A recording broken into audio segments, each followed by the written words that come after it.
আজকে হচ্ছে আমাদের কার্ডিওলজির ৩ নম্বর পার্টটা।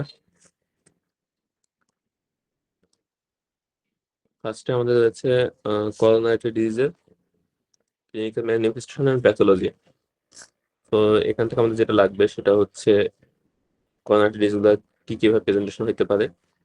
একটা হচ্ছে stable angina, unstable angina, AMI, heart failure, এডমি and sudden cardiac death present করতে পারে।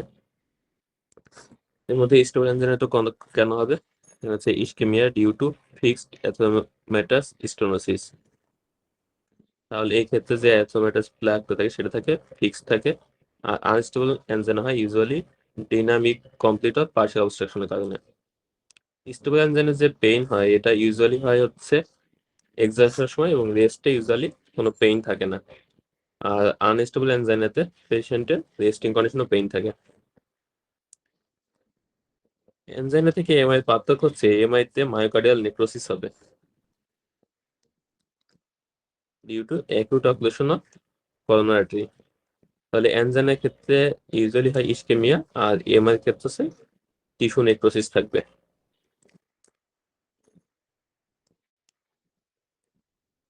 এরপর হচ্ছে করোনারি আর্টারি ডিজিজ হচ্ছে ইউজুয়ালি হয় ডিউ টু অ্যাথেরোস্ক্লেরোসিস। আর এই অ্যাথেরোস্ক্লেরোসিস এর প্রসেসটা এর মধ্যে সবথেকে ইম্পর্টেন্ট হচ্ছে ম্যাক্রোফেজ এবং মনোসাইট সেল। তাহলে এটা অনেক সময় পরীক্ষা কোশ্চেন আসে যে which cell plays the most important role in pathogenesis of atherosclerosis.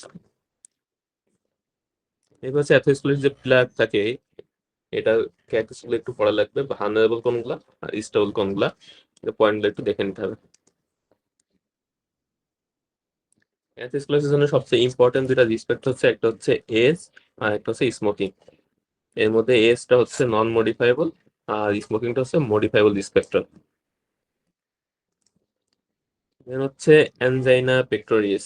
তাহলে অ্যানজাইনা পেক্টোরিয়াস কখন হবে? যখন মায়োকার্ডিয়াল অক্সিজেন সাপ্লাই এবং ডিমান্ডের মধ্যে ইমব্যালেন্সটা হবে। তাহলে কি ফ্যাক্টরস মায়োকার্ডিয়াল অক্সিজেন সাপ্লাই এবং ডিমান্ডকে ইনফ্লুয়েন্স করে, এটা আসলে পরীক্ষায় কোশ্চেন আসে। অক্সিজেন ডিমান্ডটা ডিপেন্ড করে হচ্ছে কার্ডিয়াক ওয়ার্কলোডের উপরে, আর অক্সিজেন সাপ্লাইটা ডিপেন্ড করে করোনারি ব্লাড ফ্লোর উপরে। তাহলে কার্ডিয়াক ওয়ার্ক যত বেশি হবে তত অক্সিজেন ডিমান্ড থাকবে তত বেশি। তাহলে কার্ডিয়াক ওয়ার্কলোড ডিপেন্ড করবে কিসের উপরে? এটা হচ্ছে heart rate, blood pressure, myocardial contractility, left ventricular hypertrophy and valvular disease. অপরদিকে হার্ট অক্সিজেন সাপ্লাইটা পায় হচ্ছে মেইনলি ডায়াস্টলের সময়। তাহলে আমাদের বডি যে সিস্টেমিক সার্কুলেশন, এখানে ব্লাড সাপ্লাই পায় হচ্ছে ডিউরিং সিস্টোল, আর কার্ডিয়াক মাসেল গুলো ব্লাড সাপ্লাই পায় ডিউরিং ডায়াস্টল। তাহলে duration of diastole, coronary perfusion pressure, vasomotor tone এবং অক্সিজেনেশন এইগুলোর উপর ডিপেন্ড করে হার্টের কার্ডিয়াক মাসেল গুলো অক্সিজেন সাপ্লাই কতটুকু পাবে। তাহলে অক্সিজেনেশন আবার ডিপেন্ড করে হিমোগ্লোবিন এবং অক্সিজেন স্যাচুরেশনের উপরে। তাহলে কোনো কারণে যদি সিভিয়ার অ্যানিমিয়া ডেভেলপ করে তাহলে সেই ক্ষেত্রে কার্ডিয়াক মাসেল অক্সিজেন সাপ্লাইটা কমে যাবে। Classification of angina pectoris and chest pain. Typical একটা অ্যানজাইনার তিনটা ক্যারেক্টারিস্টিক্স থাকে পেইনের। একটা হচ্ছে constricting discomfort in the centre of chest or in neck, shoulder, jaw or arms. আর এটা এক্সারভেট করবে বাই ফিজিক্যাল এক্সারশন আর relieve by rest or united. তিনটা সবগুলো ক্যারেক্টারিস্টিক যদি থাকে তাহলে সেটাকে আমরা বলবো টিপিক্যাল অ্যানজাইনা। যদি যখন দুইটা থাকে তাহলে অ্যাট্রিক্যাল অ্যানজাইনা বলে। আর যদি একটা বা না থাকে তাহলে সেটা হচ্ছে নন অ্যানজাইনাল চেস্ট পেইন।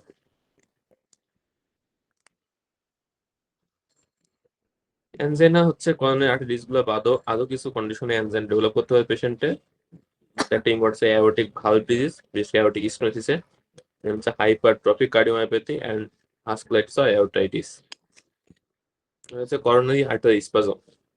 অনেক সময় দেখা যায় করোনারি আর্টারি কোনো অক্লুশন থাকে না, but spasm of coronary artery কারণে অনেক সময় অ্যানজাইনা বা চেস্ট পেইন হতে পারে। এই করোনারি ভেসোস্পাজমের সাথে যদি ট্রানজিয়েন্ট এসটি এলিভেশন থাকে তাহলে সেটাকে একসাথে বলে প্রিন্সমেটাস অ্যানজাইনা। তাহলে এই ক্ষেত্রে যদি আমরা এনজিওগ্রাফি করি তাহলে দেখবো তেমন কোনো অকুলোশন নাই বা কোনো অ্যাথেরোস্ক্লেরোটিক প্লাক নাই, বাট পেশেন্টের ধরনের ট্রানজিয়েন্ট চেস্ট পেইন হবে এবং এসটি এলিভেশন থাকতে পারে। এবার আসি সিনড্রোম এক্স। তাহলে এক্ষেত্রেও টিপিক্যাল এনজাইনা লাইক ফিচার্স থাকবে। পেশেন্টটা আমরা যদি স্ট্রেস টেস্টিং করি তাহলে সেক্ষেত্রেও মায়োকার্ডিয়াল ইসকেমিয়া এভিডেন্স পাওয়া যেতে পারে, তবে করোনারি এনজিওগ্রাফি করলে সেক্ষেত্রে ফাইন্ডিংস পাওয়া যাবে নর্মাল। ইউজুয়ালি ফিমেল পেশেন্টের ক্ষেত্রে বেশি হয় এবং অ্যান্টি এনজাইনাল থেরাপিতে রেসপন্স অনেক ভালো। তাহলে এখান থেকে অনেক সময় পরীক্ষায় এমসিকিউ আসে সিন্ড্রোমেক্সের ক্যারেক্টারিস্টিক্স দিয়ে। এরপর আসি ইনভেস্টিগেশন। তাহলে এনজাইমের জন্য আমাদের ফার্স্ট লাইন ইনভেস্টিগেশন বা ইনভেস্টিগেশন চয়েস হচ্ছে সিটি করোনারি এনজিওগ্রাফি, এটা পরীক্ষার জন্য লাগবে। আসি ম্যানেজমেন্ট। তাহলে এনজাইনা যদি করোনারি আর্টারি ডিজিজের কারণ হয় তাহলে এই ধরনের পেশেন্টগুলোর ক্ষেত্রে দুইটা ড্রাগ হচ্ছে মাস্ট। একটা হচ্ছে অ্যান্টিপ্লেটলেট থেরাপি আর একটা হচ্ছে স্ট্যাটিন। তাহলে এই ক্ষেত্রে সেরকম কোলেস্ট্রল লেভেলটা ইম্পর্টেন্ট না, কোলেস্ট্রল নর্মাল ছিল পেশেন্টকে স্ট্যাটিন দিতে হবে। এই দুইটা ড্রাগ পাওয়ার পরে এরপর পেশেন্টকে আমরা সিমটোমেটিক ট্রিটমেন্টের জন্য অ্যান্টি অ্যানজাইনাল ড্রাগ থেরাপি দিতে পারি। অ্যান্টি অ্যানজাইনাল ড্রাগ থেরাপির মধ্যে অনেকগুলো অপশন আছে। একটা আছে নাইট্রেট, দেন হচ্ছে beta blocker, calcium channel blocker, তারপর হচ্ছে পটাশিয়াম চ্যানেল ব্লকার, এরপর হচ্ছে ফানি চ্যানেল বা আইএফ চ্যানেল ব্লকার, আর লাস্ট হচ্ছে sodium channel blocker.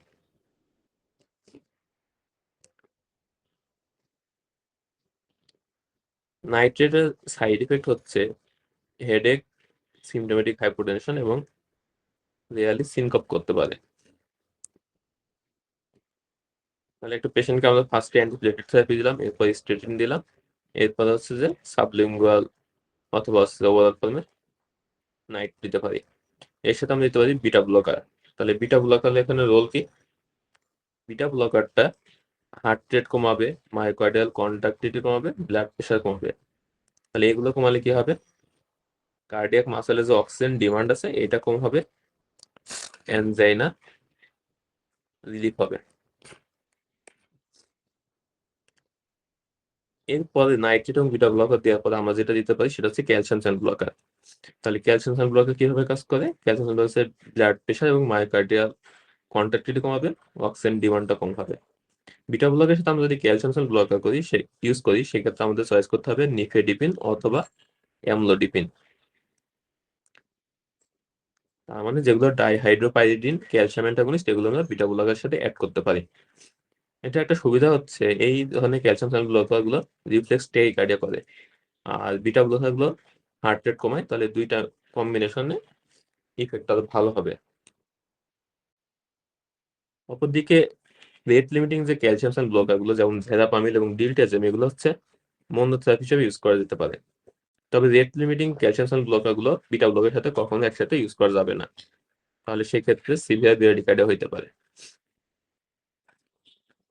Calcium channel ব্লকের ক্ষেত্রে আরেকটা সতর্কতা অবলম্বন করতে হবে, সেটা হচ্ছে এগুলো যেহেতু মায়োকার্ডিয়াল কন্ট্রাক্টিলিটি কমায়, সো হার্ট ফেলারের পেশেন্ট বা লেফট ভেন্ট্রিকুলার ফাংশন যদি ইম্পেয়ারমেন্ট থাকে তাহলে সেই পেশেন্টগুলোর ক্ষেত্রে ক্যালসিয়াম চ্যানেল ব্লকারটা অ্যাভয়েড করতে হবে।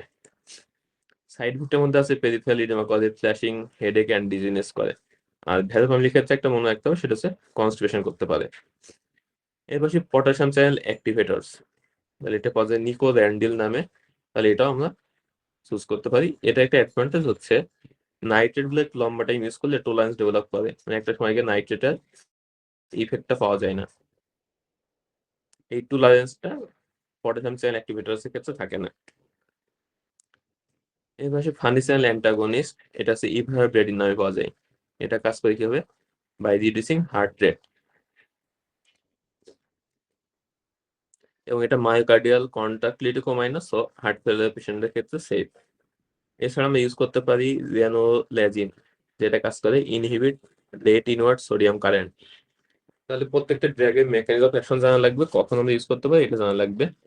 এখানে একটা জিনিস মনে রাখা লাগবে যে নিকোল্যান্ডিল এটা কিন্তু আসলে পটাশিয়াম চ্যানেল অ্যাক্টিভেটর, বাকি সবগুলো আছে ইনহিবিটর, এটা হচ্ছে অ্যাক্টিভেটর।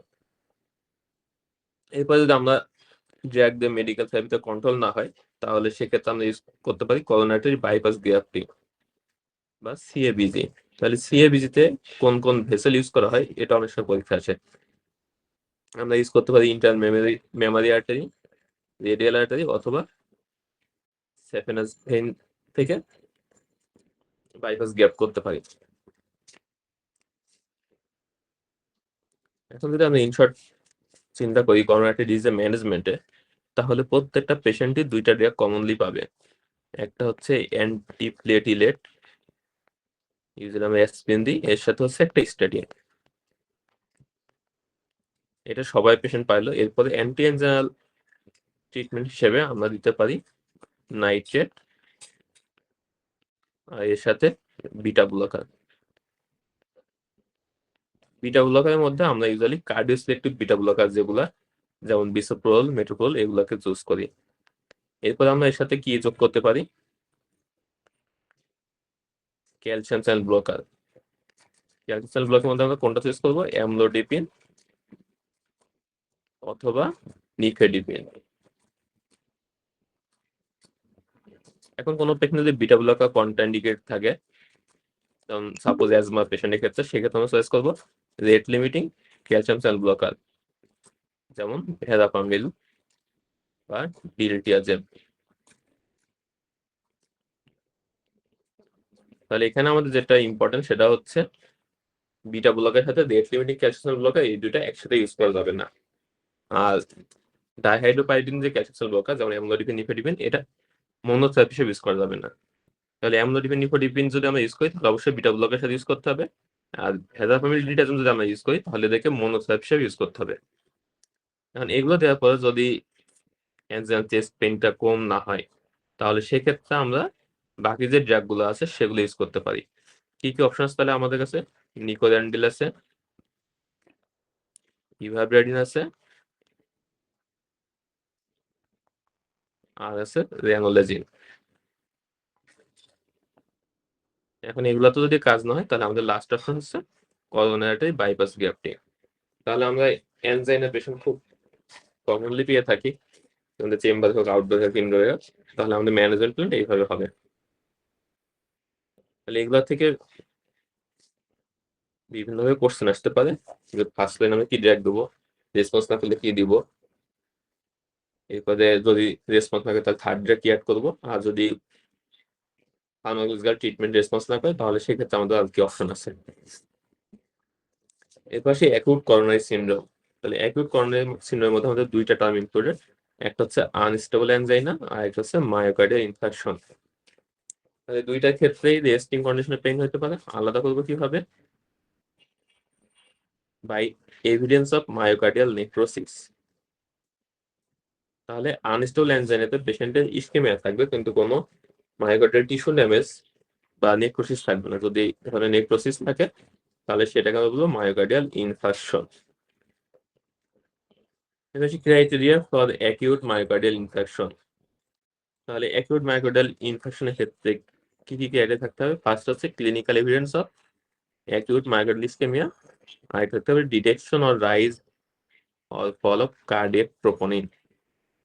এর সাথে যে কোনো একটা থাকতে হবে following feature: symptoms of myocardial ischaemia, typical যেন চেস্ট পেন পাওয়া যায়, নিউ ইসকেমিক ইসি চেঞ্জেস, অথবা ডেভেলপমেন্ট অফ প্যাথোলজিক্যাল কিউএ, অথবা এই পদে আমরা দেখতে পারি মায়োকার্ডিয়ামের regional wall motion abnormality inconsistent with ischaemic aetiology. তার মানে এটাকে রিজিওনাল ওয়াল মোশন অ্যাবনর্মালিটি হইতে হবে এবং কোন একটা ভাস্কুলার টেরিটরিতে হইতে হবে। অথবা ফাইনালি আমরা কি করতে পারি? এনজিওগ্রাফি করতে পারি, করে থ্রোম্বোস দেখতে পারি, অ্যান্ড ফাইনালি অটোপসি করা যেতে পারে।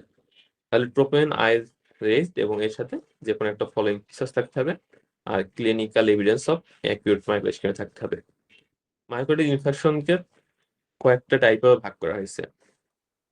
ফার্স্ট টাইপ হচ্ছে যেটা আমরা কমনলি পাই, ডিউ টু অ্যাকিউট অ্যাথেরোথ্রম্বোসিস, মানে আর্টারি অকুলেশনের কারণে আমরা যে এমআই গুলো পাই, এটা হচ্ছে টাইপ 1। টাইপ 2 এমআই কখন বলা হবে? যখন imbalance between myocardial oxygen supply and demand unrelated to acute atherothrombosis. তাহলে এই ক্ষেত্রে থ্রম্বোসিস বা ভাস্কুলার কোশন থাকতেও পারে, না পারে, এটা আমাদের জন্য ইম্পর্টেন্ট না। যদি কোনো পেশেন্টের সিভিয়ার অ্যানিমিয়া থাকে বা সেপসিস থাকে বা সিভিয়ার হাইপোটেনশন থাকে, তাহলে এই কন্ডিশনগুলোতে কি হয়? মায়োকার্ডিয়াল যে অক্সিজেন সাপ্লাইটা এটা প্রপারলি করতে পারে না এবং যে ডিমান্ডটা সেটা মেনটেন করতে পারে না, পেশেন্টটা ইসকেমিয়া ডেভেলপ করে এরপর নেক্রোসিস হয়ে যায়। এটা হচ্ছে টাইপ 2 এমআই। আর টাইপ 3 হচ্ছে যে পেশেন্টগুলো সাডেন কার্ডিয়াক ডেথ হয় before cardiac troponin values become available or abnormal. তাহলে এই পেশেন্টগুলো যেগুলো আমরা টেস্ট করার আগেই পেশেন্টগুলো কার্ডিয়াক ডেথ হয়ে যায়, আমরা ডায়াগনোস কনফার্ম করতে পারি না, এগুলো হচ্ছে টাইপ 3 তাহলে কোনো একটা পেশেন্ট যদি এরকম সিভিয়ার চেস্ট পেইন থাকে যেটা হচ্ছে এমআই এর সাথে যায়, এরপর আমরা যদি ইনভেস্টিগেশন করার আগেই যদি দেখি যে পেশেন্টটা এক্সপায়ার করে গেছে, তাহলে সেক্ষেত্রে সেটা হবে টাইপ 3 টাইপ 4 হচ্ছে ইউজুয়ালি বলা যায় আয়াট্রোজেনিক বা প্রসিডিউর রিলেটেড। তাহলে এটা একটা হইতে পারে পিসিআই রিলেটেড, অথবা স্টেন্ট থ্রম্বোসিস, অথবা রিস্টেনোসিস। আর টাইপ 5 হচ্ছে CABG related. Criteria for diagnosis of previously unrecognised myocardial infarction. তাহলে ওল্ড এমআই এর ডায়াগনস্টিক ক্রাইটেরিয়া কি কি এখানে দেওয়া আছে। এর মধ্যে আমাদের সবচেয়ে বেশি ইম্পর্টেন্ট যেটা হচ্ছে অ্যাবনর্মাল পিওর।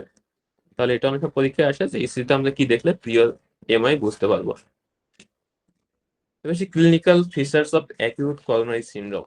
তাহলে অ্যাকিউট করোনারি সিনড্রোম ইউজুয়ালি আমাদের প্রেজেন্ট করে কি নিয়ে, severe and prolong cardiac pain নিয়ে। ইউজুয়ালি আমরা কোথায় কোথায় পাইতে পারি, central chest, throat, arms or epigastrium, খুবই রেয়ার কেসে ব্যাকও পাইতে পারি। এই পেশেন্টগুলোর সাথে খুবই কমনলি ব্রেথলেসনেস থাকে। অনেক সময় পেশেন্ট চেস্ট পেইন বাদে শুধু ব্রেথলেসনেস প্রেজেন্ট করতে পারে। এছাড়া পেশেন্ট নসে ভমিটিং থাকতে পারে, anxiety and fear of impending death থাকতে পারে, পেশেন্টটা হার্ট ফেলার, কোলাপস বা সিনকপ নিয়ে প্রেজেন্ট করতে পারে। আমরা যদি এক্সামিনেশন করি তাহলে পেশেন্টের সিম্প্যাথিক অ্যাক্টিভেশনের ফিচার পাবো, যেমন প্যালোস, সোয়েটিং, টাইকার্ডিয়া। অনেক সময় ভমিটিং ফাদার পেশেন্টের ব্র্যাডিকার্ডিয়া পেতে পারি। আরেকটা আছে ইম্পেয়ার্ড মায়োকার্ডিয়াল ফাংশন বা হার্ট ফেলার প্রেজেন্ট ফিচার অংশ পাওয়া যেতে পারে। তাহলে এক্ষেত্রে পেশেন্টের বিপি কম থাকবে, অলিগুরিয়া, কোল্ড পেরিফেরি থাকবে, মানে শকের ফিচার থাকতে পারে। ন্যারো পালস পেশে বাদে ডিফিউজ এপিক্যাল ইম্পালস, লাং টিবিটেশন পাওয়া যাবে, লেফট ভেন্ট্রিকুলার ফেলার হয়। এছাড়া first heart sound quiet and third heart sound পেতে পারি। এভাবে পেশেন্টের ক্ষেত্রে অনেক সময় কিন্তু লো গ্রেড ফিভারও থাকতে পারে। তাহলে এই ফিচারগুলো এখানে একটু বলা হয়েছে। কিছু কিছু পেশেন্ট আছে যাদের এমআই পেশেন্ট গুলো অনেক সময় পেইন নাও থাকতে পারে, দেখতে হয় পেইনলেস বা সাইলেন্ট এমআই। ইউজুয়ালি কাদের ক্ষেত্রে হয়, older patient and diabetic mellitus patient গুলোর ক্ষেত্রে। আর এদের ক্ষেত্রে নিউরোপ্যাথি থাকে এবং পেশেন্টের অনেক সময় পেইন নাও থাকতে পারে। আর ভমিটিং, সাইনাস, ব্র্যাডিকার্ডিয়া এগুলো হয় ডিউ টু ভ্যাগাল স্টিমুলেশন, এবং এগুলো বেশি কমন হচ্ছে ইনফিরিয়র এমআই এর ক্ষেত্রে। ইউজুয়ালি হয় রাইট করোনারি অক্লুশনের হলে। এটা অনেক সময় পরীক্ষার কোশ্চেন আসে, ইনফিরিয়র এমআই আমরা কখন সাসপেক্ট করবো। এছাড়া পেশেন্ট গুলা কমপ্লিকেশন নিয়েও প্রেজেন্ট করতে পারে। কমপ্লিকেশন সব থেকে ইম্পর্টেন্ট যেটা বা কমন আছে কার্ডিয়াক অ্যারিথমিয়া। কার্ডিয়াক অ্যারিথমিয়া কমানোর জন্য আমরা বেশ কিছু সিস্টেম নিতে পারি, যেমন পেশেন্টের এডুকেট পেইন রিলিফ করতে পারি, পেশেন্টের রেস্টিং এ থাকতে বলতে পারি, আর কোন ইলেকট্রোলাইট ইমব্যালেন্স বিশেষ করে হাইপোক্যালিমিয়া কারেকশন করতে পারি। অ্যারিথমিয়ার মধ্যে সব থেকে ডেঞ্জারাস হচ্ছে ভেন্ট্রিকুলার ফিব্রিলেশন। মোস্ট পেশেন্ট যেগুলো অ্যারিথমিয়াতে মারা যায় এগুলা ভেন্ট্রিকুলার ফিব্রিলেশনের কারণে বেশি মারা যায়। এর পাশে inferior MI with atrioventricular block. তাহলে এটা আমরা আগের ক্লাসে ডিসকাস করছিলাম। কোন একটা পেশেন্ট যদি inferior MI background AV block হয়, এই এভি ব্লক গুলো ইউজুয়ালি হয় টেম্পোরারি, এবং রিফার্বিউশন থেরাপি দিলে এগুলো রিজলভ হয়ে যেতে পারে। তাহলে ইনফিরিয়র এমআই ব্যাকগ্রাউন্ডে যদি পেশেন্টের এভি ব্লক হয়, সেটা ফার্স্ট ডিগ্রি, সেকেন্ড ডিগ্রি বা থার্ড ডিগ্রি যাই হোক না কেন, ইউজুয়ালি ট্রিটমেন্ট লাগে না। তবে যদি পেশেন্টের ক্লিনিক্যাল ডিটোরিয়েশন হতে থাকে, তাহলে সেক্ষেত্রে আমরা টেম্পোরারি পেস মেকার কনসিডার করতে পারি। তবে এভি ব্লকটা যদি পেশেন্টের অ্যান্টেরিয়র এমআই পার্সপেক্টিভে হয়, অ্যান্টেরিয়র এমআই ব্যাকগ্রাউন্ড হয়, তাহলে সেক্ষেত্রে অবশ্যই এই পেসমেকার দিতে হবে।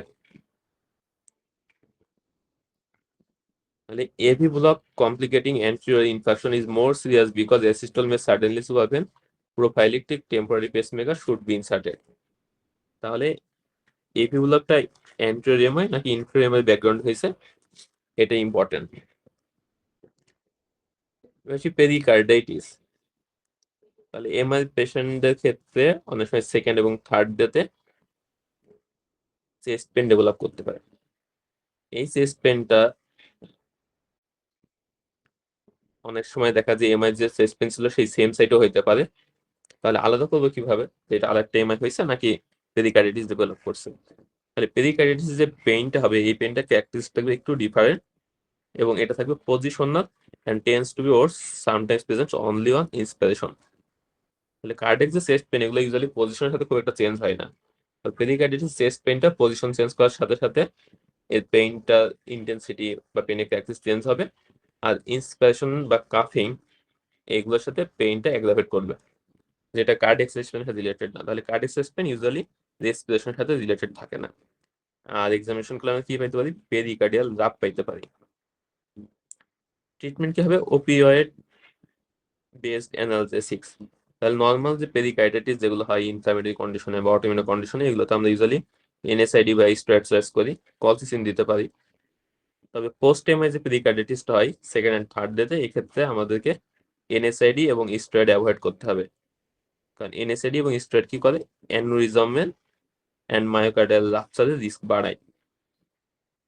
তাহলে এটা খুবই ইম্পর্টেন্ট যে পেরিকার্ডিটিস এর কজটা কি, আন্ডারলাইং কজ কি। এরপর হচ্ছে ড্রেসলার সিনড্রোম। তাহলে এটা ইউজুয়ালি হয় few weeks or months after MI. তাহলে অ্যাকিউট পেরিকার্ডিটিস ডেভেলপ করছে সেকেন্ড থার্ড ডেতে, আর কয়েক সপ্তাহ বা মাস পরে ডেভেলপ করতে ড্রেসলার সিনড্রোম। এর মধ্যে পেরিকার্ডিটিস আছে, পুলুরিসি আছে, আর একটা হচ্ছে পারসিস্টেন্ট ফিভার। তাহলে এটা অনেক সময় পরীক্ষার সিনারিও দিয়ে দেয়, হচ্ছে একটা পেশেন্ট এমআই হয়েছে 2 সপ্তাহ 3 সপ্তাহ, পেশেন্টের ফিভার ডেভেলপ করছে, সাথে চেস্ট পেন আছে আবার, আর এর সাথে পুলুরিটিস চেস্ট পেন বা পুলার ইনফেকশন আছে। ডায়াগনোসিস কি, ড্রেসলার সিনড্রোম। তাহলে ড্রেসলার সিনড্রোমের ক্ষেত্রে কিন্তু আমরা আবার অ্যাসপিরিন, এনএসআইডি বা স্টেরয়েড ইউজ করতে পারি। তাহলে এটা ইম্পর্টেন্ট যে পোস্ট এমআই যে অ্যাকিউট পেনক্রিয়াটিস হয় আর্লি পিরিয়ডে, সেক্ষেত্রে এনএসআইডি স্টেরয়েড কন্ট্রাইন্ডিকেটেড, বাট যেটা কয়েক সপ্তাহ কয়েক মাস পরে কিছু ডেভেলপ করে as a part of Dressler syndrome, সেক্ষেত্রে আমরা এনএসআইডি বা স্টেরয়েড ইউজ করতে পারি। এবার সেই প্যাপিলারি মাসেল রাপচার। তাহলে প্যাপিলারি মাসেলগুলোর কাজ হচ্ছে যে ভালভগুলো আছে ভালভগুলোর কাজগুলাকে ধরে রাখে। এই মাসেলগুলো যদি রাপচার হয়ে যায় তাহলে কি হবে, ভালভগুলোর যে কাজগুলো আছে সেগুলো প্রপারলি ফাংশন করতে পারবে না, ভালভগুলো ক্লোজ ঠিক মতো হবে না। এর ফলে কি হবে, মাইটাল রিগার্জিটেশন ডেভেলপ করতে পারে পেশেন্টের। প্রেজেন্ট করে কিভাবে, new loud pansystolic murmur radiating to the right sternal border, sorry এটা তো ভেন্ট্রিকুলার সিটুয়েশন। প্রেজেন্ট করছে অ্যাকিউট পালমোনারি রিমানিয়া অ্যান্ড শক নিয়ে। আর এক্ষেত্রে মারমা পাওয়া যাবে প্যানসিস্টোলিক মারমা, যেটা রেডিয়েট করবে লেফট এক্সিলাতে। এর সাথে কি পাইতে পারি, সফট থার্ড হেড সাউন্ড পাইতে পারি। কনফার্ম করতে পারবো ইকোকার্ডিওগ্রাফি করলে। এমআই কমপ্লিকেশনসে আরেকটা কারণে আমরা প্যানসিস্টোলিক মারমা পাইতে পারি, সেটা হচ্ছে ভেন্ট্রিকুলার সেপ্টাল রাপচার। এক্ষেত্রে মারমারটা পাওয়া যাবে লেফট প্যারাশিয়াল এরিয়াতে, এবং যেটা রেডিয়েট করবে রাইট ইস্টার্নাল বর্ডারে। তাহলে দুইটা মারমারের সাইড এবং রেডিয়েশন হচ্ছে আলাদা। অপরদিকে পেপিলারি মাসেল রাপচার যেটা প্রেজেন্ট করছিল মাইটাল রিগার্জিটেশন এবং পালমোনারি ইডিমা নিয়ে, আর ভেন্ট্রিকুলার সেপ্টাল রাপচার এটা প্রেজেন্ট করবে রাইট হার্ট ফেলার নিয়ে। তাহলে পেনসিস্টোলিক মারমার যে ডেভেলপ করে সেক্ষেত্রে আমাদেরকে দেখতে হবে পেশেন্টের পালমোনারি ইডিমাটা বেশি প্রমিনেন্ট নাকি রাইট হার্ট ফেলার সেগুলো বেশি প্রমিনেন্ট। আরেকটা দেখবো হচ্ছে মারমারের সাইডটা কোথায়, রেডিয়েশনটা কোন দিকে হইতেছে। এর পাশে ভেন্ট্রিকুলার রিমডেলিং। তাহলে এমআই পেশেন্টগুলোর ক্ষেত্রে একটা ইম্পর্টেন্ট কমপ্লিকেশন হচ্ছে ভেন্ট্রিকুলার রিমডেলিং হয়, এবং এটা হলে পরবর্তীতে হার্ট ফেলার হওয়ার রিস্কটা থাকে বেশি। ভেন্ট্রিকুলার রিমডেলিং প্রিভেন্ট করার জন্য আমরা কিছু ড্রাগ ইউজ করতে পারি। এটা অনেক সময় পরীক্ষায় আসে যে what are the drugs that may prevent ventricular remodelling. তাহলে বিটা ব্লকার, এসি ইনহিবিটর এবং মিনারেলোকর্টিকয়েড রিসেপ্টর অ্যান্টাগনিস্ট, স্পাইনোল্যাকটোন বা ইপ্সোলিন নামে পাওয়া যায়। এগুলো হচ্ছে ভেন্ট্রিকুলার রিমডেলিং প্রিভেন্ট করে এবং হার্ট ফেলার প্রিভেন্ট করতে পারে। এর পাশে ভেন্ট্রিকুলার অ্যানিউরিজম। তাহলে ভেন্ট্রিকুলার অ্যানিউরিজম বা ভেন্ট্রিকুলার ডায়ালিসিস হলে কি হতে পারে, পেশেন্টের হার্ট ফেলার হতে পারে, অ্যারিথমিয়া, মুরাল থ্রম্বোস এবং সিস্টেমিক এম্বোলিজমের রিস্কটা বেড়ে যায়। কি কি দেখে আমরা আইডিয়া করতে পারবো যে ভেন্ট্রিকুলার অ্যানিউরিজম হয়েছে। একটা হচ্ছে paradoxical impulse on chest wall. Normally কে সিস্টোলের সময় ভেন্ট্রিকল গুলো কন্ট্রাক্ট করে এবং ভিতরের দিকে চলে যায়, কিন্তু এই অ্যানিউরিজম পেশেন্টগুলোর ক্ষেত্রে কি হবে, ভেন্ট্রিকুলার যে ওয়াল গুলো আছে এর একটা পার্ট দেখা যাচ্ছে থিন হয়ে যায় এবং উইক থাকে। যখন ভেন্ট্রিকুলার বাকি অংশগুলো কন্ট্রাক্ট করে এই অংশটা তখন বালজিং মতন হয়, এবং এই জায়গাটা তখন ইম্পালসটা আমরা পালস পাইতে পারি। তাহলে সিস্টোলের সময় যে ইম্পালস পাওয়ার কথা ছিল না, সেটা এখানে পাওয়া যায়। এটাকে বলা হয় প্যারাডক্সিক্যাল ইম্পালস। আর ইসিজি করলে কি পাবো? Persistent ST elevation. তাহলে কোনো পেশেন্টের যদি দেখা যায় চেস্ট পেন রিজলভ হয়ে গেছে, এমআই পরে কয়েক সপ্তাহ পার হয়ে গেছে, এরপরও এসটি এলিভেশনটা পারসিস্টেন্ট রয়ে গেছে, তাহলে সেক্ষেত্রে আমরা ভেন্ট্রিকুলার অ্যানিউরিজম চিন্তা করব, ডায়াগনোসিস করবো ইকোকার্ডিওগ্রাফি করে। এখন আসি অ্যাকিউট করোনারি সিনড্রোমের পেশেন্টগুলোর ক্ষেত্রে ইনভেস্টিগেশন কি করব। তাহলে আমাদের ফার্স্ট লাইন ইনভেস্টিগেশন হবে স্ট্যান্ডার্ড 12 লিড ইসিজি। তাহলে ইসিজি আছে আমাদের ডায়াগনোসিস কনফার্ম করতে, এবং ট্রিটমেন্ট বা ম্যানেজমেন্ট প্ল্যান কি হবে এটাতে হেল্প করবে। আর্লিয়েস্ট ডিসিশনস কি পাওয়া যায়? ST segment deviation. যদি কোনো পেশেন্টের মেজর আর্টারির প্রক্সিমাল অক্লুশন হয়, তাহলে সেক্ষেত্রে আমরা কি পাবো? এসটি এলিভেশন পাইতে পারি, অথবা নিউ বান্ডিল ব্রাঞ্চ ব্লক পাইতে পারি। এর মধ্যে বেশি সিগনিফিকেন্স হচ্ছে লেফট বান্ডিল ব্রাঞ্চ ব্লক। এরপরে কি হবে? পেশেন্টের আর ওয়েব যেগুলো আছে এগুলো সাইজ কমে যাবে। আর যদি ট্রান্সমুরাল ইনফেকশন হয় সেক্ষেত্রে কি ওয়েব ডেভেলপমেন্ট করবে, এরপর টি ওয়েব ইনফেকশন হবে। আর যদি কোনো পেশেন্টের মেজর ভেসেলসে পার্শিয়াল অকুলেশন হয় অথবা মাইনর ভেসেল অকুলেশন হয়, তাহলে সেই ক্ষেত্রে ইউজুয়ালি কিউএফ এবং এসটি এলিভেশন এগুলো থাকবে না। পেশেন্টের এসটি ডিপ্রেশন এবং টি ইনভার্সন থাকতে পারে, এবং সাম লস অফ আরএফ থাকতে পারে। তাহলে কোনো পেশেন্ট যদি এসটি এলিভেশন হয় অথবা কিউএফ ডেভেলপ করে, তাহলে সেক্ষেত্রে আমরা চিন্তা করবো যে মেজর ভেসেলের প্রক্সিমাল অকুলেশন। এরপরে কিছু ফাইন্ডিংস দিয়ে আছে কোন ধরনের এমআই আমরা কি ইসিজি ফাইন্ডিংস পাই। মানে ফার্স্ট হচ্ছে যদি এন্ট্রোসেপ্টাল হয় সেক্ষেত্রে আমরা চেঞ্জ করবো V1 to V4 এ, এন্ট্রোল্যাটারাল হলে V4 to 6 1 AVL। সব থেকে বেশি ইম্পর্টেন্ট যেটা সেটা হচ্ছে ইনফিরিয়র এমআই, সেক্ষেত্রে আমরা ইসি চেঞ্জ পাবো 2 3 অ্যান্ড AVF এ। কোনো কিছু যদি পোস্টেরিয়র ওয়ালে ইনফেকশন হয় সেক্ষেত্রে স্ট্যান্ডার্ড যে ইসিজি এখানে ইউজুয়ালি চেঞ্জটা বোঝা যায় না, কারণ আমরা ইসিজি গুলো ইউজুয়ালি পোস্টেরিয়র পার্টকে রিপ্রেজেন্ট করে না। এক্ষেত্রে আমরা রেসিপ্রোকাল চেঞ্জ দেখে পোস্ট এমআই সাসপেক্ট করতে পারি। তাহলে এক্ষেত্রে আমরা ফাইন্ডিংস কি পাবো? ST depression and tall R in V1 to V4। তাহলে এটাকে অনেক সময় বলা হয় মিরর ইমেজ বলা হয়।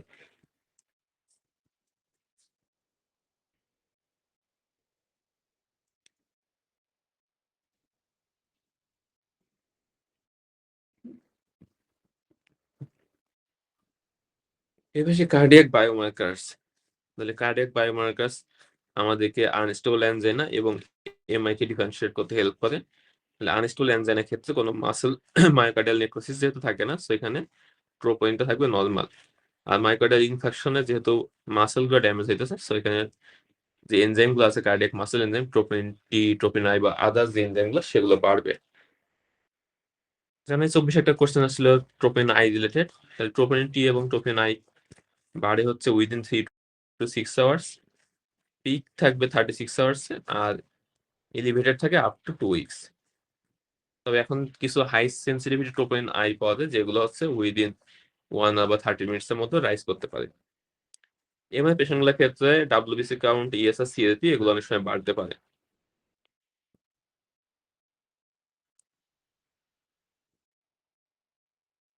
এরপর একটা আলাদা করে বক্স করা রয়েছে যেটা পরীক্ষায় আসে। এমআই পরে যদি প্যানস্ট্রিক মারমার ডেভেলপ করে, তার ডিফারেন্সিয়াল হচ্ছে দুইটা, একটা হচ্ছে মাইটাল লিগারেশন বা প্যাপিলারি মাসেল রাপচার, আর একটা হচ্ছে ভেন্ট্রিকুলার সেপ্টাল রাপচার। তাহলে আমাদের ক্ষেত্রে আমরা পাবো পালমোনারি এডিমা, আর ভেন্ট্রিকুলার সেপ্টাল রাপচারের ক্ষেত্রে পাবো রাইট হার্ট ফেলার। এমাদের ক্ষেত্রে মারমারটা পাওয়া যাবে ইউজুয়ালি অ্যাপিক্যাল এরিয়াতে যেটা রেডিয়েট করে এক্সিলাতে, আর ভেন্ট্রিকুলার সেপ্টাল রাপচারের ক্ষেত্রে মারমারটা ইউজুয়ালি অল ওভার দ্য প্রিকর্ডিয়াম পাওয়া যেতে পারে, এবং রেডিয়েশন হয় ইউজুয়ালি রাইট স্টার্নাল বর্ডারের দিকে। এরপর আসি ম্যানেজমেন্ট।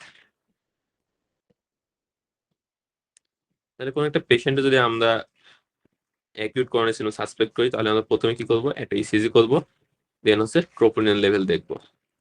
এরপর আমরা ইমিডিয়েট ট্রিটমেন্ট শুরু করবো। পেশেন্টের কার্ডিয়াক রিদম মনিটর করবো, অক্সিজেন দিব যদি স্যাচুরেশন 95% কম থাকে। পেশেন্টকে অ্যাসপিরিন এবং ক্লোপিডোগ্রেল দিব লোডিং ডোজ। পেশেন্ট যদি ভমিটিং থাকে সেক্ষেত্রে আমরা অ্যান্টিমেটিক দিতে পারি, মেট্রোপ্রোল। পেইন রিলিফ করার জন্য আমরা আইভি মরফিন বা পেথেডিন দিতে পারি।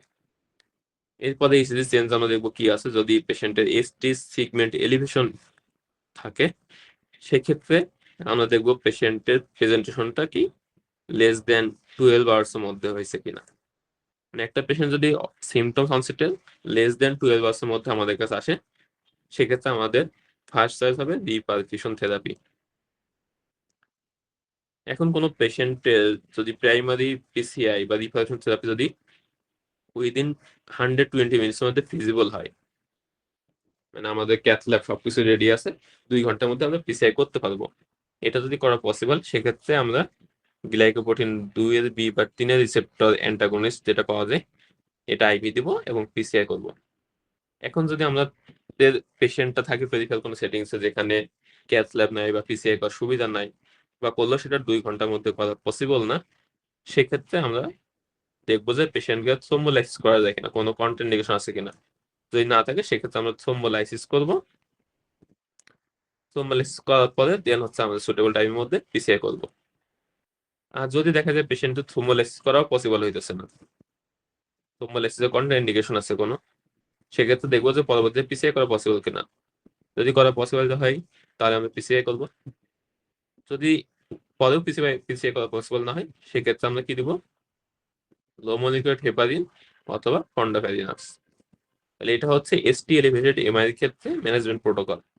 এখন যদি পেশেন্ট এসটি এলিভেশন না থাকে তাহলে সেক্ষেত্রে আমরা প্রথমে দিব হচ্ছে লো মলিকুলার হেপারিন বা ফন্ডাফেরিনাক্স। এরপরে আমরা কি করব, গ্রেস স্কোরিং করব। তাহলে এটা স্কোরিং মেথড আছে, এটা করে যদি দেখি আমরা মডারেট টু হাই রিস্ক থাকে তাহলে সেক্ষেত্রে আমরা করোনারি এনজিওগ্রাফি করবো পেশেন্টের। আর যদি হাই রিস্ক না থাকে তখন দেখবো যে রিকারেন্ট সিমটমস হচ্ছে কিনা, যদি বারবার হয় সেক্ষেত্রে করোনা এনজিওগ্রাফি করবো। পেশেন্ট যদি লো রিস্ক থাকে, কোনো রিকারেন্ট সিমটমস না থাকে, সেক্ষেত্রে আমরা কোনো ইনভেসিভ প্রসিডিউরে যাবো না, তখন আমরা মেইনটেন্স থেরাপি দেবো। বাকি অন্যান্য পেশেন্টের ক্ষেত্রে মেইনটেন্স থেরাপি পাবে। মেইনটেন্স থেরাপির মধ্যে কি কি পাবে পেশেন্ট, অ্যাসপিরিন পাবে, P2Y12 রিসেপ্টর অ্যান্টাগনিস্ট যেমন ক্লোপিডোগ্রেল, প্রাসোগ্রেল বা টিওগ্রেল পাবে। এর সাথে হসপিটাল সেটিংসে থাকলে ফন্ডাফাইনাস এবং লো মলিকুলার হেপারিন পাবে। এর সাথে statin, beta blocker and ACE inhibitor. তাহলে এইগুলো হচ্ছে সব পেশেন্টের ক্ষেত্রে কমন। এই কথাগুলো পরবর্তী আরো একটু ডিটেলস বলা হয়েছে। তাহলে অ্যানালজেসিয়া, পেশেন্টের চেস্ট পেন রিলিফের জন্য আমাদের চয়েস হচ্ছে আইভি ওপিওয়েডস। এর মধ্যে আমরা ইউজুয়ালি চয়েস করি মরফিন। এই পেশেন্টগুলোর ক্ষেত্রে আমরা আইএম ইনজেকশন দিব না। কেন দিব না এটা বলা হয়েছে, সেটা একটা হচ্ছে clinical effect may be delayed by poor skeletal muscle palpation. তাহলে এমআই পেশেন্টগুলো এমনিতে হচ্ছে মাসেল পালপিশন কম থাকে, সেই দেখে যদি ইন্ট্রামাসকুলার ইনজেকশন দেয় তাহলে এটা এফিকেসিটা কম হবে। আরেকটা হচ্ছে সমস্যা কি, আমরা এই পেশেন্টগুলো তো পরবর্তীতে থ্রোম্বোলাইটিক বা অ্যান্টি থ্রোম্বোটিক থেরাপি দিয়ে থাকি, তাহলে সেক্ষেত্রে কি হবে, পেশেন্টের পেইনফুল হেমাটোমা ফাংশনাল রিস্ক থাকবে। সো আমরা পেইন রিলিফের জন্য আমরা দিব IV opiates, IM route avoid করবো। অ্যাডুকেট অ্যানালজেসিয়া দিলে কি কি সুবিধা হবে, একটা হচ্ছে পেশেন্টের ডিস্ট্রেসটা রিলিফ হবে, আর পেশেন্টের পেইন রিলিফ হবে, অ্যাড্রেনার্জিক ড্রাইভ কমবে, ফলে পেশেন্টের blood pressure, heart rate, infection size, তারপর কার্ডিয়াক অ্যারিথমিয়া হওয়ার রিস্ক, এগুলো সবগুলো কম হবে। আমাদের ট্রিটমেন্ট অফ চয়েস হচ্ছে reperfusion therapy in case of ST elevated MI. তাহলে কাদের ক্ষেত্রে রিপারফিউশন থেরাপি বা পিসিআই করা যাবে, যদি পেশেন্টের ইসিতে নিউ বান্ডিল ব্রাঞ্চ ব্লক থাকে অথবা ক্যারেক্টারিস্টিক এসটি এলিভেশন থাকে টু কন্টাজিয়াস লিডে। লিম লিডের ক্ষেত্রে এটা থাকতে হবে more than or equal 1 millimetre, আর চেস্ট লিডের ক্ষেত্রে more than or 2 millimetre, more than or equal 2 millimetre. তাহলে এই ধরনের যদি ইসি চেঞ্জ থাকে তাহলে আমাদের ট্রিটমেন্ট অফ চয়েস হবে পিসিআই। এবং পিসিআই আমরা করতে পারবো যদি patient within 12 hours of symptoms অনসেটে present করে। এখন কোনো পেশেন্টের যদি 12 ঘন্টা পরে প্রেজেন্ট করে অথবা যদি 2 ঘন্টার মধ্যে আমাদের পিসিআই করা পসিবল না হয় সেক্ষেত্রে আমরা কি করবো, তখন থ্রোম্বোলাইসিস করবো। যদি পেশেন্টের নন এসটি এলিভেটেড এমআই হয় তাহলে সেই ক্ষেত্রে রিপারফিউশন থেরাপির কোনো মর্টালিটি বেনিফিট নাই, তাহলে পিসিআই করা যাবে শুধুমাত্র ST segment elevated acute coronary সিনড্রোমের ক্ষেত্রে। নন এসটি ক্ষেত্রেও কিছু কিছু ক্রাইটেরিয়া আছে, তবে সেটা এখানে আমার জন্য ইম্পর্টেন্ট না। কিছু কিছু ক্রাইটেরিয়া মিট করলে সেক্ষেত্রে নন এসটি ক্ষেত্রে আমরা হচ্ছে রিপারফিউশন থেরাপি বা করোনা এনজিওগ্রাফির জন্য করতে পারি আমরা। এর পাশে থ্রোম্বোলাইটিক থেরাপি। তাহলে থ্রোম্বোলাইটিক থেরাপি আমরা কখন করবো? যদি primary PCI can not be achieved in a timely manner in patients with ST segment elevated MI. Thrombolysis করতে পারি কি কি মাধ্যমে? একটা হচ্ছে টেনিক্টিপ্লেজ এবং রেটিপ্লেজ, এগুলো হচ্ছে মডার্নলি বেশি ইউজ করা হয় কারেন্টলি। আর আগে আমাদের যে ওল্ড আছে স্ট্রেটোকাইনেস, এটা ইউজ করতে পারি। অ্যান্টি থ্রোম্বোটিক থেরাপির মধ্যে আমরা দুই ধরনের ড্রাগ ইউজ করি, একটা হচ্ছে অ্যান্টিপ্লেটলেট, একটা হচ্ছে অ্যান্টিকোয়াগুল্যান্ট। অ্যান্টিপ্লেটের মধ্যে আমাদের কমন আছে অ্যাসপিরিন, আর একটা হচ্ছে পিটিওয়াই 12 রিসেপ্টর অ্যান্টাগনিস্ট, এর মধ্যে আছে ক্লোপিডোগ্রেল, প্রাসোগেল বা টিকাগ্রেল। তাহলে কোনো পেশেন্টের যদি কন্ট্রাইন্ডিকেশন না থাকে তাহলে অ্যাসপিরিন দিব আমরা হচ্ছে লাইফ লং, আর ক্লোপিডোগ্রেল, প্রাসোগেল বা টিকাগ্রেল এগুলো দিব হচ্ছে আপ টু 12 মান্থস। আর যেসব পেশেন্ট আমরা পিসিআই করবো, পিসিআই করার আগে আমরা glycoprotein 2B or 3 receptor antagonist যেমন F6 টাইরোপিভেন এগুলো হচ্ছে আইভি দিতে পারি। এটা হচ্ছে যারা পিসিআই করবো তাদের জন্য। আর যেসব পেশেন্টের ক্ষেত্রে আমরা পিসিআই করতে পারতেছি না বা থ্রোম্বোলাইসিস করতে পারতেছি না বা নন এসটিএমআই, তাদের ক্ষেত্রে আমরা চয়েস করবো হচ্ছে হেপারিন বা সিনথেটিক হেপারিন যেটা পাওয়া যায় ফন্ডাপ্যারিনক্স নামে। তাহলে এর মধ্যে সব থেকে সেফটি প্রোফাইল এবং এফিকাসি বেশি হচ্ছে ফন্ডাপ্যারিনক্স। যদি এটা দেওয়া না যায় সেক্ষেত্রে আমরা লো মলিকুলার হেপারিন বা আনফ্র্যাকশনাল হেপারিন দিতে পারি। ইউজুয়ালি লো মলিকুলার হেপারিন, ইনোক্সাপারিন বা ফন্ডাপ্যারিনক্স এগুলো বেশি চুজ করা হয়। কতদিন দেবো? এটা হচ্ছে ফর 8 days অথবা until discharge from hospital or until coronary revascularization has been completed. এছাড়া আমরা আরো কিছু মেইনটেন্স থেরাপি দিতে পারি। এর মধ্যে আছে রেনিন অ্যাঞ্জিওটেনসিন ব্লকেট, এর মধ্যে আমরা দিতে পারি এসি ইনহিবিটর বা এআরবি। তাহলে এগুলোর সুবিধা হচ্ছে এগুলো কার্ডিয়াক রিমডেলিং প্রিভেন্ট করবে। And they should be considered in all patients with acute coronary syndrome. তাহলে করোনারি যদি না থাকে তাহলে সব পেশেন্টের ক্ষেত্রে আমরা এটা দিব। এছাড়া আমরা দিতে পারি মিনারেলোকর্টিকয়েড রিসেপ্টর অ্যান্টাগনিস্ট, যেটা এপ্রেনন এবং স্পাইরোলেক্টেনয় পাওয়া যায়। এটা দিব যাদের left ventricular ejection fraction less than 35% আছে এন্ড সাথে pulmonary oedema or diabetes mellitus আছে। অ্যাকিউট করোনারি সিনড্রোমের সব পেশেন্টকে আমরা দিব হচ্ছে এইচএমজি কোয়াজিলোক্টেজ ইনহিবিটর বা স্ট্যাটিন, লিপিড লরিং এজেন্ট এবং irrespective of serum cholesterol concentration. তাহলে পেশেন্টের সেরাম কোলেস্ট্রল কম থাকুক বা বেশি থাকুক, সব পেশেন্টের ক্ষেত্রে স্ট্যাটিন দিতে হবে যদি কন্ট্রাইন্ডিকেটেড না হয়। যেসব পেশেন্ট স্মোকিং করে তাদেরকে স্মোকিং বন্ধ করতে বলতে হবে। প্রগনোসিস, তাহলে আর্লি ডেথ ইউজুয়ালি হয় অ্যারিথমিয়ার কারণে। আর এমআই যেগুলো আছে এর মধ্যে সব থেকে ব্যাড প্রগনোসিস হচ্ছে অ্যান্টেরিয়র এমআই এর ক্ষেত্রে। এবার late late management of myocardial infarction, এর মধ্যে ইম্পর্টেন্ট হচ্ছে সেকেন্ডারি প্রিভেনশন ড্রাগ থেরাপি। তাহলে সেকেন্ডারি প্রোফাইলিক্সের আমরা কি কি ড্রাগ দিতে পারি? Antiplatelet, statin, beta blocker, ACE inhibitor বা ARB, mineralocorticoid receptor antagonist and সাথে হচ্ছে diabetes mellitus and hypertension control. এটা সব পরীক্ষা কোশ্চেন আছে সেকেন্ডারি প্রিভেনশন ড্রাগ কি কি ইউজ করতে পারি আমরা। Relative contraindication to thrombolytic therapy, তাহলে কোন কোন কন্ডিশন থাকলে থ্রোম্বোলাইসিস করা যাবে না, এটা পরীক্ষায় এমসিকিউ হিসেবে আসতে পারে, মুখস্থ করতে হবে।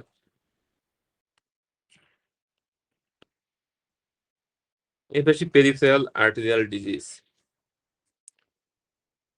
পেরিফেরাল আর্টেরিয়াল ডিজিজের মধ্যে মোস্ট কমন সিমটমস হচ্ছে ইন্টারমিটেন্ট ক্লডিকেশন। ইন্টারমিটেন্ট ক্লডিকেশন কাকে বলে? এটা হচ্ছে ischaemic pain affecting the muscles of the leg.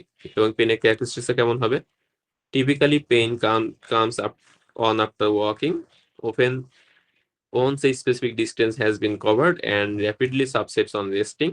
Resumption of walking leads to a return of the pain.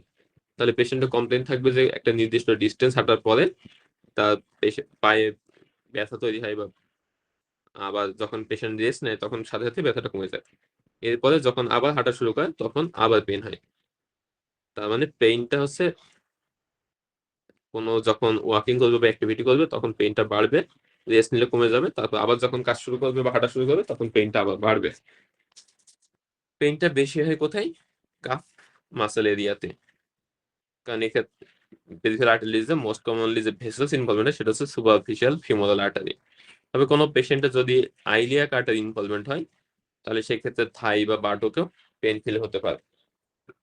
Main কথা হচ্ছে লোয়ার লিম্বে পেইনটা বেশি হবে। পেরিফেরাল লিম্ব ইসকেমিয়াকে দুই ভাগে ভাগ করা যায়, একটা হচ্ছে ক্রিটিক্যাল লিম্ব ইসকেমিয়া আর একটা হচ্ছে sub critical limb ischaemia. Critical limb ischaemia কখন বলবো? যখন পেশেন্টের রেস্টিং পেইন থাকবে এবং সেটা রিলিফের জন্য ওপিয়েট অ্যানালজেসিক লাগবে, অথবা পেশেন্টের আলসারেশন বা গ্যাংগ্রিন ডেভেলপ করছে যেটা মোর দেন 2 সপ্তাহ পারসিস্ট করছে, এবং ankle blood pressure less than 50 millilitre mercury. আর পেশেন্টের যদি শুধু রেস্ট পেন থাকে, কোনো আলসারেশন বা গ্যাংগ্রিন না থাকে, এবং অ্যাঙ্কেল প্রেশার যদি মোর দেন 50 মিলিলিটার মার্কারি হয়, সেটাকে আমরা বলবো সাবক্রিটিক্যাল লিম্ব ইসকেমিয়া। একটা হচ্ছে অ্যাকিউট লিম্ব ইসকেমিয়া, যেটা টিপিক্যালি প্রেজেন্ট করে প্যারালাইসিস এবং প্যারাস্থেশিয়া নিয়ে। এছাড়া আরো কিছু ফিচার্স আছে, নিচে আমরা বক্সে দেখবো। কোনো পেশেন্ট যদি অ্যাকিউট লিম্ব ইসকেমিয়া থাকে, সেক্ষেত্রে আমাদের ফার্স্ট স্টেপ হবে immediate consultation with a vascular surgeon. তাহলে এটা অনেকটা পরীক্ষা কোশ্চেন আসে, অ্যাকিউট লিম্ব ইসকেমিয়ার সিনারিও দিয়ে আজ করতে পারে যে আমাদের ফার্স্ট স্টেপ কি হবে। তাহলে ফার্স্ট হচ্ছে ভাস্কুলার সার্জনের সাথে কনসালটেশন করতে হবে। আর যদি কোনো কন্ট্রাইন্ডিকেশন না থাকে, লাইক অ্যাওর্টিক ডিসেকশন, ট্রমা বা হেড ইনজুরি না থাকে, সেক্ষেত্রে আমরা আইভি বোলাস হেপারিন দিব। তাহলে এই দুইটা আছে ট্রিটমেন্ট পারপাস ইম্পর্টেন্ট এখানে। এছাড়া এমবোলিজম, তাহলে এছাড়া এমবোলিজমের পেশেন্ট গুলা যদি আপার লিম্ব বা লোয়ার লিম্ব যেদিন হোক না, অনেক সময় ব্লু ফিঙ্গার্স নিয়ে প্রেজেন্ট করে। তাহলে রেনল্ডস ফেনোমেননের একটা ডিফারেন্সিয়াল হচ্ছে এথোরো এম্বোলিজম। ডিফারেন্সিয়েট করবো কিভাবে? রেনল্ডস এর ক্ষেত্রে ইনভলভমেন্টটা হচ্ছে বায়োল্যাটারাল, আর এথোরো এম্বোলিজমের ক্ষেত্রে ফিচার্স গুলো থাকবে হচ্ছে ইউনিল্যাটারাল। আর যদি সেকেন্ডারি রেনল্ডস হয়, সেক্ষেত্রে আদার কানেক্টিভ ডিজিজের হিস্ট্রি গুলো থাকবে। সাবক্লেভিয়ান স্টিল, তাহলে সাবক্লেভিয়ান স্টিল সিনড্রোম অনেক সময় পরীক্ষায় সিঙ্গেল আসে। এই পেশেন্টগুলো প্রেজেন্ট করে ডিজিনেস, কর্টিক্যাল ব্লাইন্ডনেস, কলাপস নিয়ে। কখন হয়? যখন পেশেন্টের ওভারহেড অ্যাক্টিভিটি বা আর্ম বেশি ইউজ করে। তাহলে কাজের ক্ষেত্রে বিষয়, যারা পেইন্টার বা হচ্ছে ঘরের কাজ করে বা শ্রমিকের কাজ করে, যারা হাতের কাজগুলো বেশি করে, অথবা যারা টিচার, দেখা যাচ্ছে বোর্ডে লেখালেখি করে বেশি, তাহলে এই পেশেন্টগুলোর ক্ষেত্রে অনেক সময় পেশেন্টের ডিজিনেস বা পিজি সিনকপ, তারপর হচ্ছে ট্রানজিয়েন্ট ভিজুয়াল ডিস্ট্রেস এগুলো হতে পারে। কেন হয়? ডিউ টু এখানে যেহেতু সাবক্লেভিয়ান ভেসেলস গুলা হচ্ছে অক্লুডেড থাকে এবং আর্মের সার্কুলেশন ঠিক মতো যায় না। এই পেশেন্টগুলো কি করে? ভার্টিব্রাল আর্টারি থেকে মেইন সার্কুলেশনটা পায় আর্মের, মানে সাবক্লিয়ার আর্টারি পরিবর্তে ভার্টিব্রাল সার্কুলেশনের মাধ্যমে ভেসেলগুলা থেকে আর্মে সাপ্লাই আসে। এর ফলে কি হয়? ব্রেনের যে সার্কুলেশন, এই সার্কুলেশনটা হ্যাম্পার্ড হয়, অ্যাডুকুয়েট ব্লাড বা অ্যাডুকুয়েট পারফিউশনটা ব্রেনে হয় না। এর ফলে কি হয়? পেশেন্টের ডিজিনেস ডেভেলপ করে। তাহলে আপার লিম্বে অ্যাক্টিভিটি যত বেশি হবে, পেশেন্টগুলো তত ডিজিনেস বা হচ্ছে প্রিজেন্ট করে অ্যাটাক তত বেশি হবে।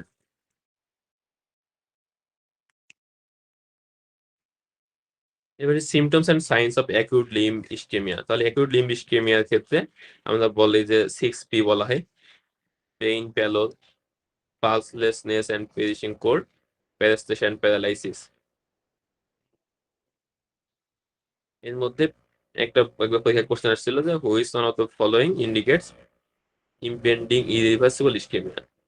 তাহলে কোনো যদি প্যারাস্থেশিয়া থাকে, তাহলে এটি ইন্ডিকেট করে ইমপেন্ডিং ইরিভার্সিবল ইসকেমিয়া। এবার কিছু পার্থক্য আছে এমবোলিজম এবং থ্রোম্বোসিসের। পার্থক্য একটু দেখে নেবেন। এর মধ্যে বেশি ইম্পর্টেন্ট যেটা, সেটা হচ্ছে থ্রোম্বোসিসের ক্ষেত্রে পেশেন্টের পুরোই থাকতে পারে। আর কোলেটারাল লেগ পালস, এটা হচ্ছে কন্ট্রালেটারাল লেগ পালস, এটা হচ্ছে এমবোলিজমের ক্ষেত্রে প্রেজেন্ট থাকবে। তাহলে এমবোলিজম ইউজুয়ালি হয় ইউনিল্যাটারাল, এবং এটা হচ্ছে কোনো একটা ভেসেলস থেকে অ্যাথেরোস্ক্লেরোটিক আপচারের মাধ্যমে এটা কোনো একটা জায়গায় ডিসলস হয়ে যায়। ফলে এটা হচ্ছে অ্যাকিউট প্রেজেন্টেশন থাকবে এবং ইউজুয়ালি ইউনিল্যাটারাল হবে বা কোনো একটা ফোকাল জায়গা হবে। আর থ্রোম্বোসিসটা এটা ইউজুয়ালি হচ্ছে যে ক্রনিক থাকে এবং বাইলেটারাল থাকে। তাহলে এই ক্ষেত্রে দুই সাইডে পালস থাকবে অ্যাবসেন্ট।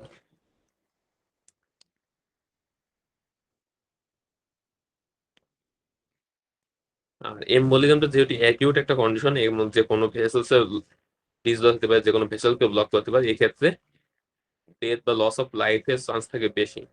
আর থ্রোম্বোসিস ক্রনিক কন্ডিশন, এক্ষেত্রে ডেথ বা লস অফ লাইফের চান্স থাকে কম, এক্ষেত্রে লস অফ লিম্বটা থাকে বেশি। তাহলে কোলাteral পালস বুড়ি, তারপর চার্টারি ক্যারেক্টারিস্টিক্স, এগুলো দেখে আমরা আলাদা করতে পারি। Clinical features of chronic limb ischaemia, তাহলে অ্যাকিউট লিম্ব ইস্কেমিয়ার মতো ক্রনিক লিম্ব ইস্কেমিয়া ফিচার্স গুলো পরীক্ষার জন্য ইম্পর্টেন্ট, রিডিং করে নেবেন কি কি আছে। ইনভেস্টিগেশনে আমরা দেখি হচ্ছে অ্যাঙ্কেল ব্র্যাকিয়াল প্রেসার ইন্ডেক্স, তাহলে অ্যাঙ্কেল সিস্টোলিক প্রেসার আর হচ্ছে ব্রেকিয়াল সিস্টোলিক প্রেসার, এটা হচ্ছে রেশিও। নর্মাল হেলদি পার্সনে এটা থাকে মোর দেন 1, আর ইন্টারমিডিয়েট ক্লোরিগেশনে থাকবে হচ্ছে 0.5 to 0.9, আর যদি 0.5 কম থাকে এটা ইন্ডিকেট করে ক্রিটিক্যাল লিম্ব ইস্কেমিয়া। ম্যানেজমেন্টের মধ্যে আমাদের ইম্পর্টেন্ট হচ্ছে antiplatelet therapy, statin and low dose factor 10 inhibitors, rivaroxaban. এছাড়া আমরা পেরিফেরাল ভ্যাসোডাইলেটর ইউজ করে সিলোস্টাজল, যেটা পেশেন্টের সিমটমস ইমপ্রুভ করতে পারে। বার্জাস ডিজিজ বা থ্রোম্বোনজাইটিস অবলিটারেন্স, তাহলে এটা ইউজুয়াল হয় কাদের ক্ষেত্রে? ইয়ং মেল স্মোকারের ক্ষেত্রে। এই তিনটা কথা মনে রাখতে হবে। এক নম্বর হচ্ছে পেশেন্ট গুলো হবে ইয়ং, ইউজুয়ালি 25 থেকে 30 বছর বয়স, মেল পেশেন্ট এবং হচ্ছে স্মোকার্স। এই ধরনের পেশেন্ট গুলোর ক্ষেত্রে ক্যারেক্টারিস্টিক ক্লারিফিকেশন পেইন যদি থাকে এবং রিস্ট অ্যাঙ্কেল পালস অ্যাবসেন্ট থাকে, সেটাকে আমরা বলবো বার্জাস ডিজিজ বা থ্রোম্বোনজাইটিস অফ দ্য টাইমস। আর এই পেশেন্টের ক্ষেত্রে ফার্স্ট অ্যাডভাইস হবে পেশেন্টদেরকে স্মোকিং স্টপ করতে হবে। আর আমরা ইউজ করতে পারি vasodilator like prostacyclin or calcium antagonist. আর রেজিস্ট্যান্ট ক্ষেত্রে যদি কোনোটাই রেসপন্স না করে সেক্ষেত্রে আমরা সিম্প্যাথেক্টমি করে দিতে পারি। এই পেশেন্টগুলোর ক্ষেত্রে ইম্পর্টেন্ট একটা কমপ্লিকেশন হচ্ছে লিম্ব অ্যাম্পুটেশন করা লাগতে পারে। তো এগুলো ছিল আজকে আমাদের থার্ড পার্টের টপিকস। তাহলে এখানে ইম্পর্টেন্ট টপিক্সের মধ্যে একটাই, সেটা হচ্ছে অ্যাকিউট করোনারি সিনড্রোম। তাহলে অ্যাকিউট করোনারি সিনড্রোমের প্রেজেন্টেশন, ইনভেস্টিগেশন, কমপ্লিকেশনস, ম্যানেজমেন্ট সবকিছু ডিটেলস পড়া লাগবে, কারণ পরীক্ষা এখান থেকে কোশ্চেন মোটামুটি শিওর থাকবে একটা বা দুইটা।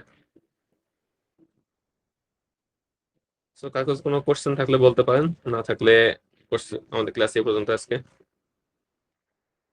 অ্যাকিউট করোনারি সিনড্রোমের ফিগারটা ভালো করে পড়বেন ওখানে, মানে কোন স্টেপে আমরা কি ট্রিটমেন্ট করবো এটা খুবই ইম্পর্টেন্ট। আর এনজাইনা পিক্টোসি ম্যানেজমেন্ট, এটা এখানে খুব বেশি আসে না, তবে এমআরসির ক্ষেত্রে গাইডলাইন ধরে ধরে পড়তে হবে আর কি। কখন কোন ড্রাগ দিব, কোনটা কম্বিনেশন দিব, এগুলো একটু ডিটেলস পড়া লাগবে। এফসিপিএস এত ডিটেলস লাগে না, জাস্ট ড্রাগস নাম এবং কোনটা কখন দিব, ফার্স্ট লাইন সেকেন্ড লাইন এটা জানলে হবে। আজকে টপিক রিলেটেড কোনো কোশ্চেন আছে?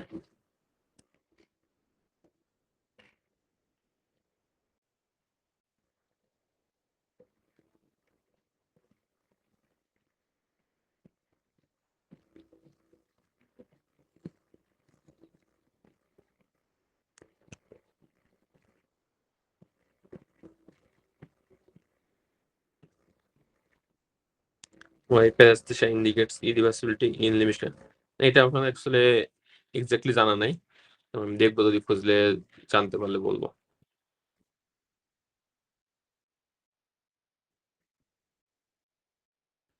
ওকে, ঠিক আছে, তাহলে আজকে পর্যন্ত।